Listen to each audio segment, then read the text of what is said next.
Yan nga ano ha. Secret yan. Maghahalong balat sa tinalupan pagka sinilip mo yung kanyang diary. Pero partner, kapanahunan pa rin natin ngayon, ano? Pero ibang-iba na ngayon eh. Iba na eh. Meron na tayong tinatawag Hindi na diary. Hindi na. May tinatawag ng blog. Ito yung inain ngayon. sa internet. Isusulat mo kahit ano Oo. nangyari sa buhay mo. Maaari mo pang lagyan ng pictures o kaya video. Mas maraming nakakabasa, mas proud ka. Aha. Pwede pa silang mag-comment sa mga sinulat mo. Ganun eh. Aha, bakit ko naman kaya gugustuhin malaman yung buhay ng may buhay?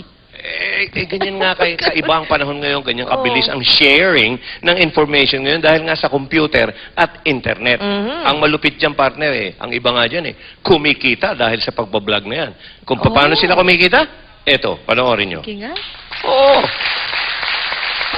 Sa internet, maraming pwedeng gawin. Email, research, at chat. Pero ngayon, ang internet na kinababaliwan, pwede nang maging diary. Diary noon, blogging ngayon. Alam nyo bang ang pinagkakaabalahan ninyong pagsusulat? Isa ng magandang racket para sa lahat. Actually, blogging as a source of income, ngayon lang talaga na-realize ng tao, especially here in the Philippines because it's purely hobby. Si Abe Olandres, isa sa pinakasikat na Pinoy vlogger sa ngayon. Ang kanyang blog site, ang isa sa may pinakamaraming hits sa internet. Kaya naman ang kanyang kita, tumataginting na $5,000 o mahigit kumulang 260,000 pesos kada buwan. Noong unay, tungkol lamang sa kanyang mga personal na karanasan sa araw-araw, ang kanyang isinusulat hanggang sa unti-unti siyang nakilala sa mundo ng internet. It's a hard thing. A lot of people have been emailing me asking me, hey, I want to put a blog because I want to earn. It's not that simple. And only in 2005 did I realize na, hey, mukha pwede palang mag-advertise sa blog. Takes time and a lot of effort and a lot of patience. Malaki ang kita kung masipag kang magsulat. You know, it entails discipline din. Kasi nga, at the end of the month, kumbaga, mag-aantay kung magkano kikitain mo. Kaya ang payo ni Abe sa mga nagnanais pasukin ang racket na ito. Being a professional blogger, no, there are two ways. The fastest one is to apply on companies. The other one naman, independent bloggers. Yung mga independent professional bloggers are the ones who really start from scratch. Isang technology blogger din, si J. Angelo Racoma. By profession, I'm an economist. When I was working in the corporate world and government, syempre yung kita ko hindi naman ganun kalaki. Medyo limited. And it's fixed. I used to look into writing as pandagdag lang.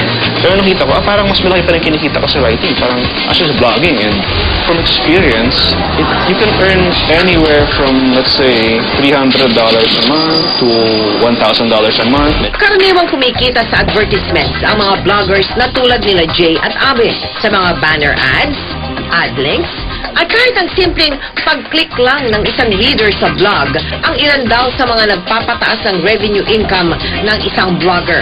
Kadalasan ay through courier o money transfer ang bayaran. So ang challenge doon, kung paano mo palakihin yung traffic mo, yung readership mo, it's called monetizing.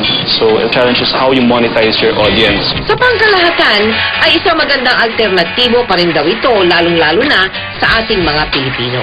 Ang Pilipino, magaling mag-Ingles. Magaling na sa kultura ng foreign cultures. Ano rin tayo, magaling tayo makitungo sa tao. Ayon kay Professor Jaime Jacob, isang internet marketing specialist, Yung mga underemployed, unemployed, and yung mga retired, they could go into this business.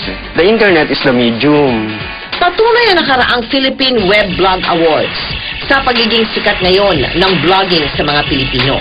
Sabi namin, ba't hindi tayo mag-put up ng awards na magre-recognize dun sa mga grassroots bloggers, sa mga taong nagsimula from zero, na napagpabuti nila na dumami ng dumami, traffic na parang sila advertisers.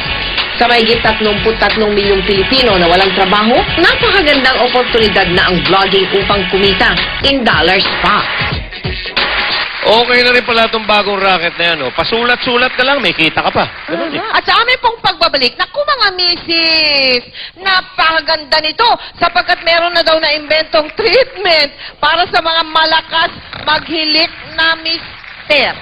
Alamin ninyo yan sa pagbabalik ng Mel and Joey.